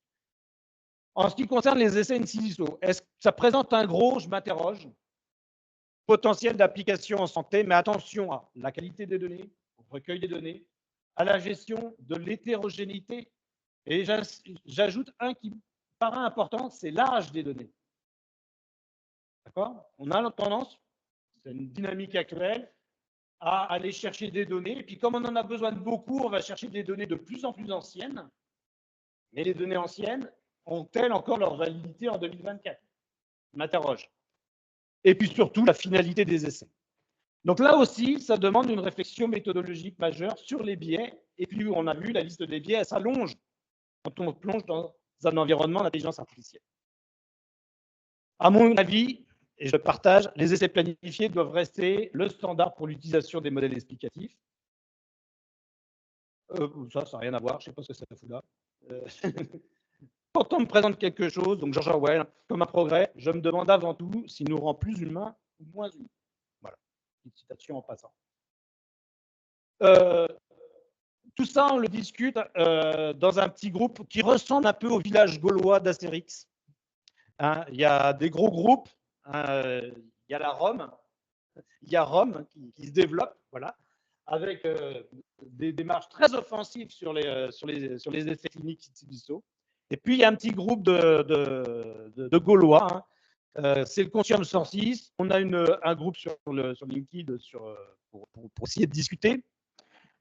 Des médecins, biostatisticiens, data scientists, éthiciens, juristes, philosophes, tout ça. Tout le monde qui est intéressé pour discuter, diffuser et vulgariser sur les enjeux de la santé in silico. Et voilà, donc c'est moi qui coordonne ça avec quelques camarades.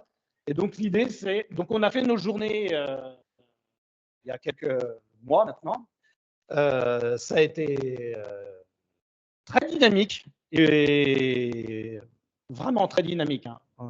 Une demi-heure d'exposé, 45 minutes de questions. On a mangé à 2h30, enfin bref, c'était le chaos. Mais par contre, ça nous a conforté dans le fait qu'il y a beaucoup de choses à discuter sur ces notions-là et que tout n'est pas si simple. Voilà, je vous remercie de votre attention. Merci beaucoup.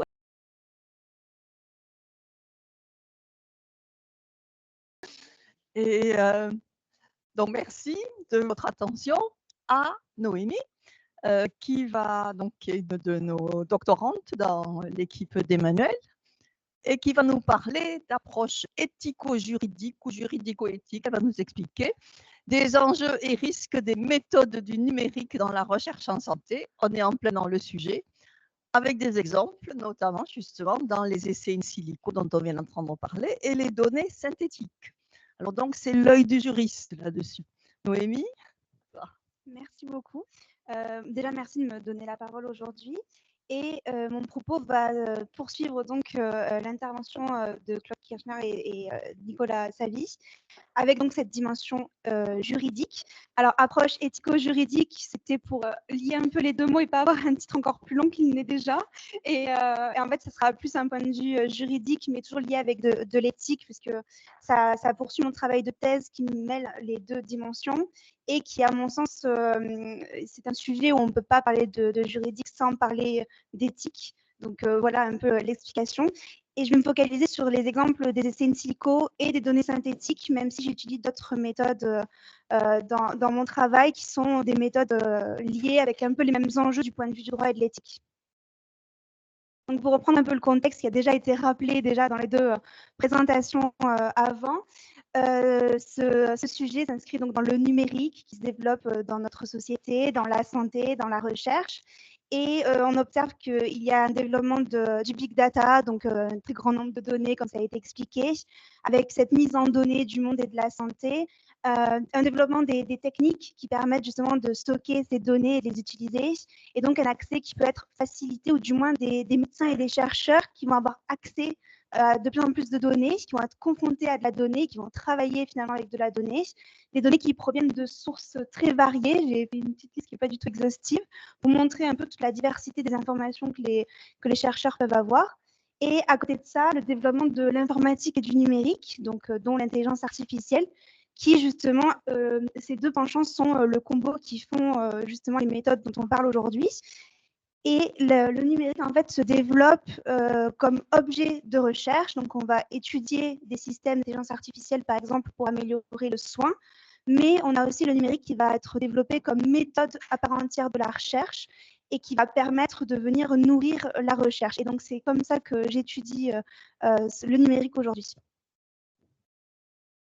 Donc, on a des besoins techniques qui sont similaires et qui se recoupent. Et à côté de ça, on a des méthodes qui sont extrêmement multiples et variées et qui, en plus, prennent des termes, qui sont qualifiées par des terminologies qui sont très diverses. Donc, ça peut aller des plateformes de données intelligentes à des cohortes virtuelles. Et donc, je parle des essais in silico qui ont été largement présentés aujourd'hui et qui sont vraiment des étapes complémentaires aux essais cliniques. On ne vient pas remplacer les essais, on vient juste les compléter avec de nouvelles façons de prédire des informations. À côté de ça, les essais in silico permettent de créer des cohortes de patients virtuels qui, à mon sens, poussés à leur paroxysme, peuvent permettre de créer des jumeaux numériques, donc qui sont vraiment une représentation virtuelle du vivant, que ce soit de l'interaction entre deux organes, d'un organe ou même d'un individu donné. Et en parallèle, on a aussi les données synthétiques. Alors, pour certains, les données in silico et données synthétiques sont la même chose, mais il y a une divergence au niveau de la littérature dans la recherche. Et on qualifie plutôt, en tout cas de mon point de vue, les données synthétiques comme des données personnelles qui vont être modifiées, ou du moins on va prendre des informations de ces données personnelles pour en créer de nouvelles données qui sont totalement virtuelles, qui ne représentent pas du tout, qui représentent le réel, mais qui ne sont pas associées à de la donnée à caractère personnel. Et finalement, ces méthodes, elles se développent dans la recherche avec une logique d'améliorer la santé humaine. Et ça, du point de vue du juriste que je suis, ça poursuit toute une volonté européenne de suivre une prérogative qui est vraiment donc l'amélioration de la santé, l'amélioration des méthodes pour développer des médicaments à usage humain qui soient pertinents, sûrs et efficaces. Et on voit que l'Union européenne prône ces méthodes-là dans différents documents. Donc, il y a plus une logique de stratégie pour l'instant appuyer une volonté politique sans action véritable pour le moment. Mais voilà, il y a vraiment cette logique de tenir compte de ces méthodes pour améliorer la recherche. Et donc, pour rentrer un petit peu plus dans le détail des prises en considération de l'Union européenne, il y a deux documents notamment qui sont sortis récemment. Le premier, c'est un papier de réflexion de l'Agence européenne du médicament sur comment l'intelligence artificielle peut être un outil pour optimiser le cycle de vie du médicament, donc de l'identification d'une molécule jusqu'à son développement et ensuite la mise sur le marché d'un médicament. Donc là, c'est un papier de réflexion qui est sorti fin d'année 2023, qui a été ouvert à la consultation publique. Donc, il y a vraiment une logique de commencer à réfléchir ces méthodes et de créer une discussion avec l'ensemble des acteurs concernés. Et récemment aussi, il y a une semaine, il me semble, la Commission européenne a sorti des lignes directrices sur l'utilisation de l'IA générative dans la recherche, voilà, comme une nouvelle méthode de la recherche, et c'est également un document qui est ouvert à la consultation publique. Donc, comme Nicolas l'a un peu montré, ces méthodes sont en fait des innovations dites disruptives, c'est-à-dire qu'elles viennent un peu rompre avec la logique qui était auparavant utilisée pour développer des médicaments ou du moins pour faire de la recherche. Il y a une logique de rompre un peu avec les modèles de la recherche et du développement qui sont classiques, en venant justement ajouter cette dimension de prédiction qui n'était pas anticipée auparavant, et un changement de la façon de penser le développement des connaissances avec une logique learn and confirm à travers des prédictions. Et je me questionne aussi sur le fait que la donnée soit ou devienne peut-être l'objet de recherche à part entière, qu'on se détache un peu de l'objet de recherche individu et qu'on se tourne finalement sur plutôt une logique objet de recherche donnée uniquement avec ces nouvelles méthodes. Et ces méthodes sont dites innovations disruptives parce qu'elles viennent en fait pallier des lacunes qui sont inhérentes à la recherche. Alors, j'ai mis plusieurs exemples d'opportunités, de bénéfices que ces méthodes peuvent présenter, parce que ça aurait été trop long de tout détailler. Ces méthodes sont notamment utilisées, notamment la création de données synthétiques, pour accélérer et améliorer le partage des données, qui est vraiment une limite pour les chercheurs aujourd'hui. Accélérer la recherche et le développement de médicaments, par exemple, puisque si on peut faire des prédictions avant de pouvoir mettre en œuvre un essai clinique et donc améliorer le design de l'essai clinique, on peut forcément gagner du temps et potentiellement de l'argent. Il y a une logique aussi de représentativité dans le sens où créer des cohortes de patients virtuels peut nous permettre d'améliorer la représentativité de personnes vulnérables qui ne sont pas incluses par logique de protection dans les essais cliniques. Ces méthodes permettent aussi de créer de la recherche dans des domaines sensibles comme les maladies rares ou orphelines, par exemple, où on manque de patients pour créer des essais cliniques. Il y a une logique d'optimisation pour la création de traitements innovants. Et un point essentiel aussi, qui est notamment mis en avant par la Commission européenne, c'est la volonté de remplacer l'utilisation des animaux dans la recherche clinique. Donc là, on pourrait peut-être avoir une logique de remplacement en faisant plutôt des prédictions numériques sans avoir utilisé des animaux pour ensuite passer sur les phases cliniques sur l'être humain. Donc, une fois que j'ai présenté ce contexte, la question que je me suis posée, c'est quelles sont donc les considérations juridiques et forcément éthiques du déploiement de ces méthodes dans la recherche. Et d'abord, la logique principale, c'est qu'on observe une notion d'évolution du risque. Et le risque, en fait, c'est le point central qui a été mis en avant dans la construction de l'encadrement français de la recherche clinique. Donc, finalement, cette évolution du risque nous amène vers une évolution potentielle de l'encadrement de la recherche. Donc, c'est un petit peu les deux points de ma présentation. Alors, les risques évoluent parce que ces méthodes vont accentuer certains risques qui existent déjà dans la recherche. Le premier risque, c'est qu'il est associé au traitement d'un très grand nombre de données. Ce sont souvent dans la recherche des données sensibles, c'est des données de santé la plupart du temps qui sont utilisées, donc des données qui sont protégées. Et la donnée de santé est une donnée à caractère personnel qui est rattachée à l'individu. C'est un attribut de l'individu qui est directement lié au privé. Et donc, on ne peut pas exploiter sans condition.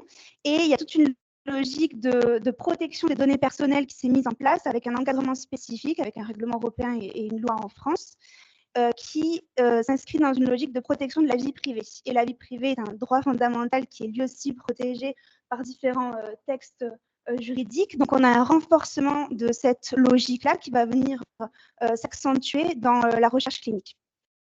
Et en recherche, on a déjà beaucoup de nouvelles obligations qui se sont associées à la protection de la vie privée et de la protection des données, donc qui, à mon sens, sont encore plus renforcées avec une responsabilité accrue pour les chercheurs.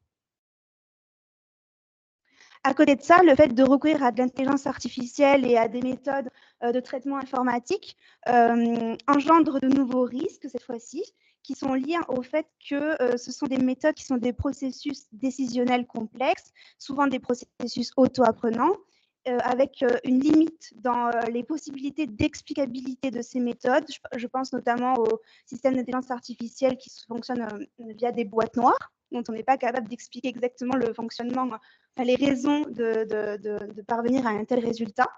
Et ça découle sur une logique d'opacité qui peuvent entraîner des risques d'erreurs, de biais scientifiques qui ne vont pas pouvoir être toujours expliqués ou identifiables par les chercheurs.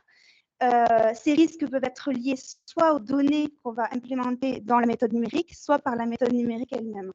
Et donc, on a tout un problème du point de vue juridique des enjeux de transparence et d'explicabilité, que ce soit des données utilisées, du traitement qui est mis en œuvre, du modèle et de la façon dont le modèle est calibré.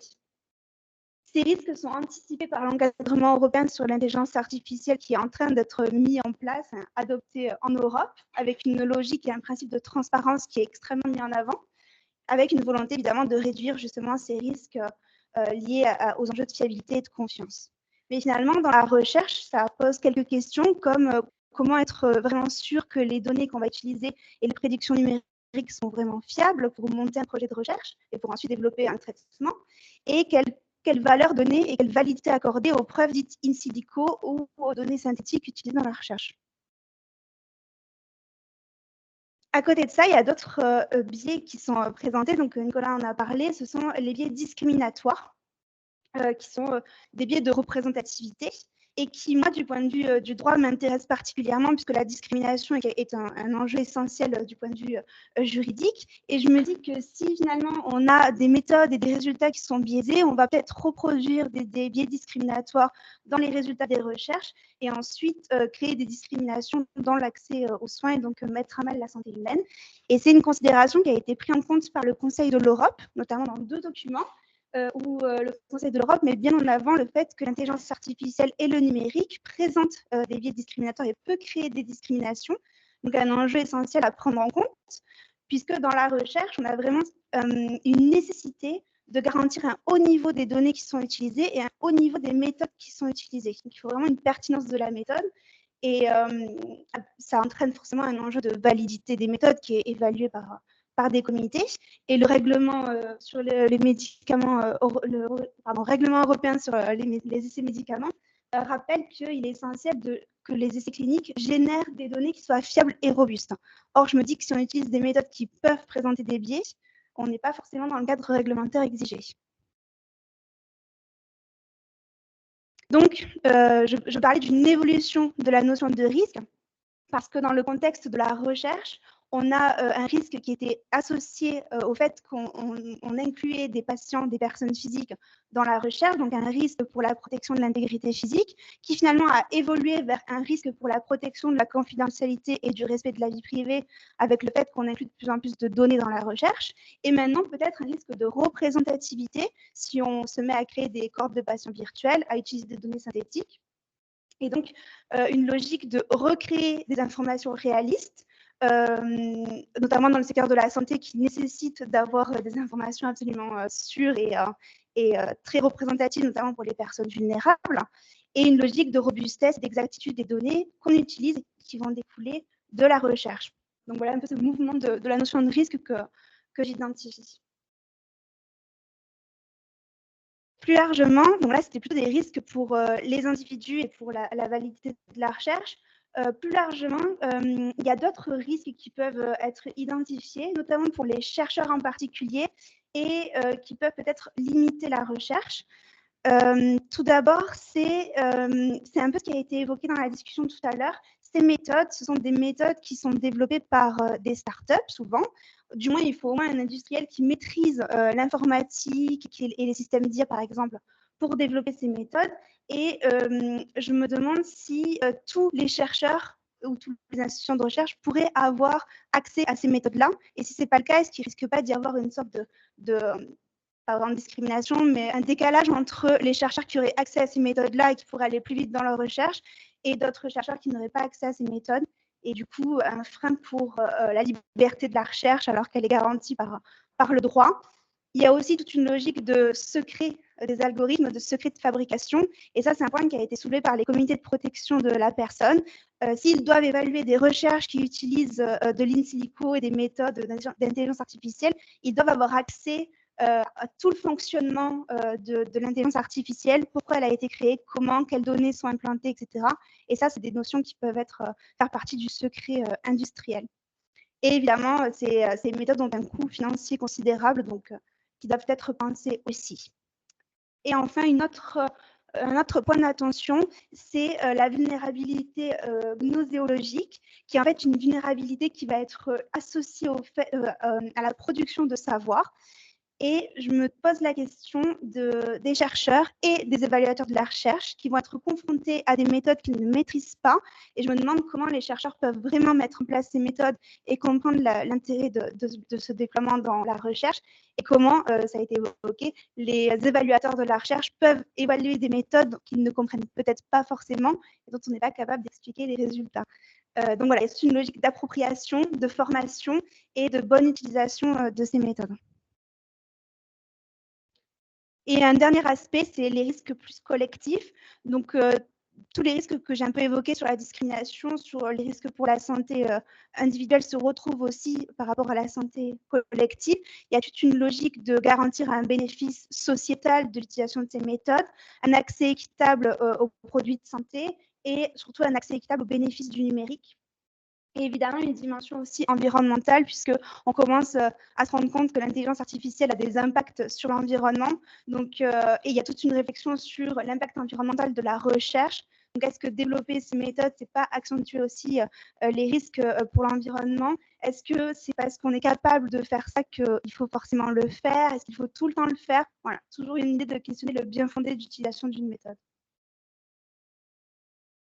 Donc, une fois que je vous ai présenté cette évolution du risque, je voulais donc forcément partir sur l'évolution de l'encadrement de la recherche, puisqu'il faut, c'est bien beau de soulever tous les potentiels risques qu'il peut y avoir, mais à côté de ça, il faut des réponses que peut-être le droit pourrait apporter, ou du moins un encadrement spécifique. Donc finalement, anticiper les risques qui sont inhérents à ces méthodes, ça nous pousse à penser une protection qui va être de deux sortes, la protection directe pour les participants à la recherche et la protection un peu indirecte pour la sécurité et l'efficacité de la recherche et l'amélioration de la santé. Et ça entraîne forcément des préoccupations pour l'encadrement et la validité de la recherche. Les défis, c'est que d'une part, déjà, les défis associés aux données. Les données ne sont pas forcément accessibles ni partageables entre tous les acteurs. Donc, il y a déjà tout un enjeu d'harmonisation, de protection et de gouvernance pour créer un cadre de confiance dans le partage des données.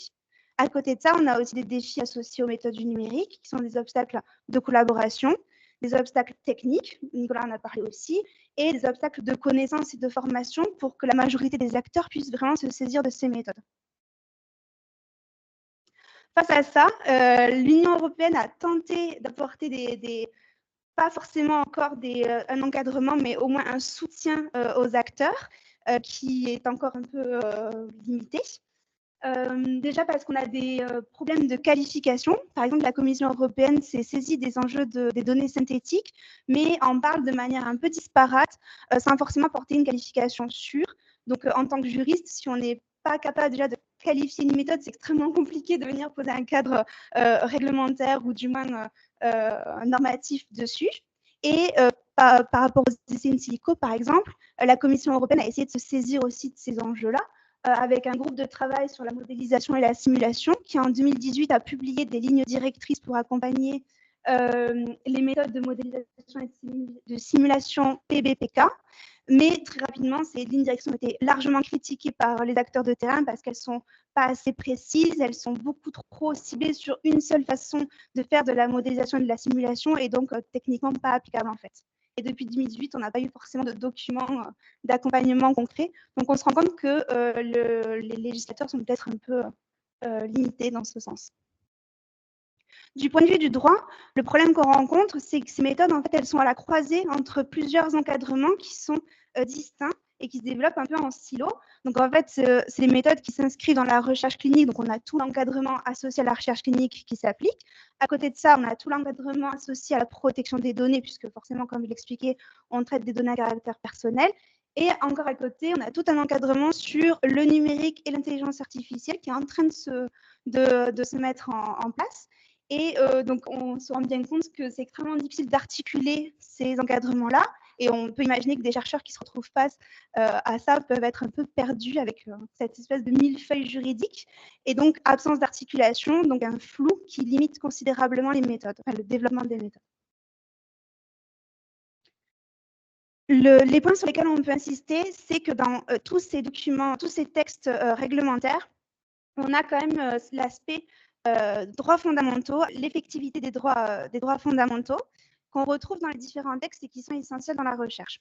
C'est quelque chose qui a été mis en avant, le fait que l'intelligence artificielle va accentuer les risques pour les droits fondamentaux. Donc, il y a vraiment un besoin de les réaffirmer, notamment dans la recherche, avec l'importance du droit à l'information qui est essentielle dans la recherche. Et ça va permettre d'approfondir, enfin non, pardon, d'assurer l'autonomie de la personne humaine. Voilà, le droit à l'information est un garant de l'autonomie de la personne. Et avec l'utilisation de ces méthodes, on a quand même des enjeux réels pour apporter une information qui soit suffisamment claire et exhaustive et accessible à chaque individu. Et également, toute une logique d'expression d'un consentement avec une superposition du consentement à la participation aux recherches et d'un consentement dit informationnel, qui n'est pas vraiment un consentement, mais du moins une possibilité de s'exprimer et un droit pour l'individu à s'opposer ou pas à l'utilisation de ces méthodes et être au courant que ces méthodes sont mises en place. En parallèle donc, du droit qui est un peu lacunaire, j'insiste sur l'importance de la norme éthique qui est essentielle. Elle a été bien mise en avant par le premier orateur. Donc, les principes de bioéthique, autonomie, non-malfaisance, bienfaisance et justice, qui sont les fondements même de l'évaluation de la recherche, sont forcément applicables en la matière. Mais à côté de ça, ils s'articulent avec l'évolution de l'éthique vers une éthique du numérique.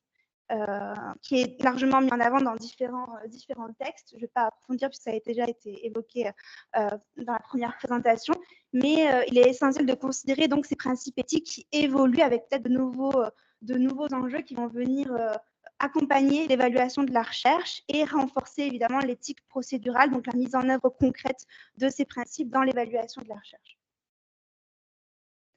Donc, considérant cela, est-ce qu'il faudrait considérer donc un nouvel encadrement? Personnellement, je ne suis pas forcément favorable à la création d'une loi stricte encadrant les in silico ou des méthodes qu'on vient d'évoquer, parce qu'une loi à proprement parler serait peut-être trop stricte et limiterait l'innovation. Donc, il y aurait peut-être une logique d'élaborer de nouvelles normes en impliquant les acteurs, avec une approche évidemment peut-être par le risque et une prévalence peut-être du soft law, donc d'un droit un peu mou avec les principes éthiques, etc., sur le hard law, la loi, parce qu'après tout, c'est comme ça que l'encadrement de la recherche clinique s'est créé avec ses évolutions et à chaque fois les innovations qui sont venues nourrir cet encadrement. Donc peut-être qu'on pourrait reprendre aussi cette logique. Et à ce moment-là, est-ce que ces nouvelles normes ne pourraient pas émaner des acteurs de terrain? C'est en tout cas ce que le Conseil d'État a mis en avant l'an dernier dans un colloque, en expliquant que l'enjeu, c'était de mettre tous les acteurs concernés au sens large, avec l'interdisciplinarité et la pluridisciplinarité, autour de la table et de se nourrir du discours de chacun pour créer de nouvelles normes qui ne soient plus seulement sectorielles, mais qui deviennent collectives. Et concrètement, qu'est-ce que ça veut dire? Donc, l'approche pluridisciplinaire qui est déjà encouragée dans la recherche et dans l'évaluation de la recherche, donc continuer un peu dans cette lancée et surtout accompagner tous les acteurs pour se saisir des enjeux de ces méthodes en favorisant aussi un dialogue social pour que ces méthodes soient vraiment comprises et du coup utilisées de manière acceptable et sécurisée, avec un enjeu de toujours garder cet équilibre entre la protection de la santé et des droits individuels et de l'autre côté, le déploiement de l'innovation qui est quand même le moteur de la recherche. Je vous remercie.